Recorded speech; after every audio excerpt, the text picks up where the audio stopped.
Here's a harsh truth. The Calgary Flames are drowning in a sea of losses, and it's starting to feel like their season is slipping away faster than a puck on ice. But here's where it gets controversial.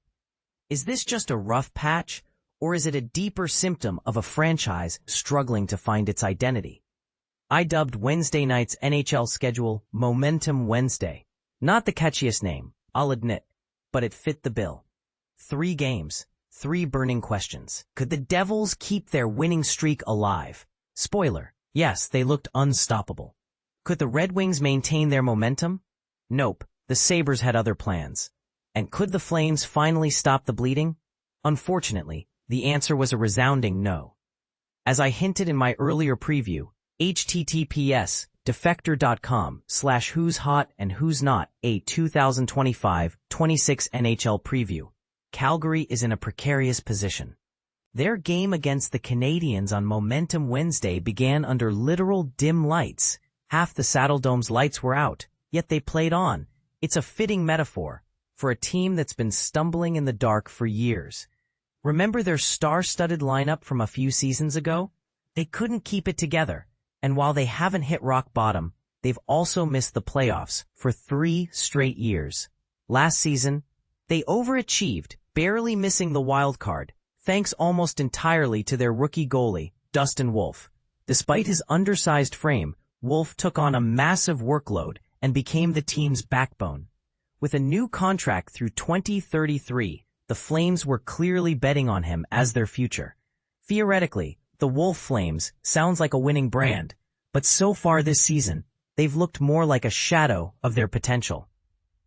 After an inspiring shootout win against Edmonton in the opener, they've suffered 6 straight regulation losses. Wolf currently leads the NHL in goals allowed, which is alarming, but even a superhuman performance from him wouldn't have saved most of these games.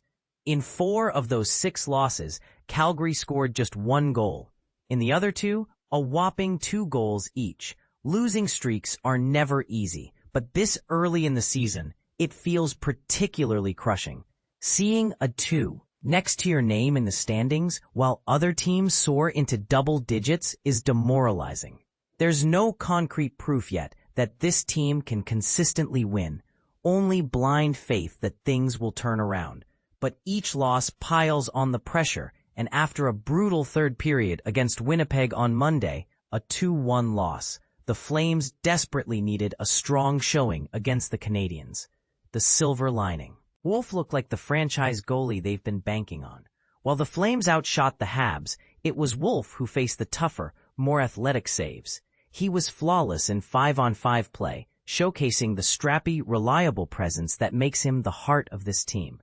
For better or worse, he's the one player who consistently stands out. Wolf's heroics earned the Flames a rare point, but their skaters fell flat in overtime. Montreal dominated possession, methodically setting up Ivan Demidov to feed Mike Matheson for the game-winning one-timer. And this is the part most people miss. Even with Wolf's brilliance, the rest of the team isn't stepping up enough to turn close games into wins. I want to believe the Flames will turn it around. They can't keep losing at this rate, right? Jonathan Huberdeau's return, forming a line with Nazem Kadri and Joel Farabee, brings talent but lacks a true finisher. Connor Zary, a former first-round pick, needs to step into a bigger role, but has been nearly invisible so far. Morgan Frost, acquired from Philly last season, has breakout potential, but this might not be the environment for it. The defense is shaky, and 19-year-old Zayne Parekh is under immense pressure to anchor a group that's struggling to protect Wolf. I can envision a Flames team that grinds out low-scoring wins with solid, fundamental hockey. But this level of low scoring, it's unsustainable. Right now, they're skating in quicksand, and every 2-1 or 3-1 loss feels like a dagger. We're not at the point of giving up on the season. There's still plenty of time to rebound. But for now, Wolf's stellar play is only turning potential blowouts into close losses.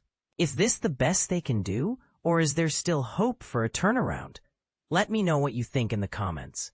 I'm curious to hear your take.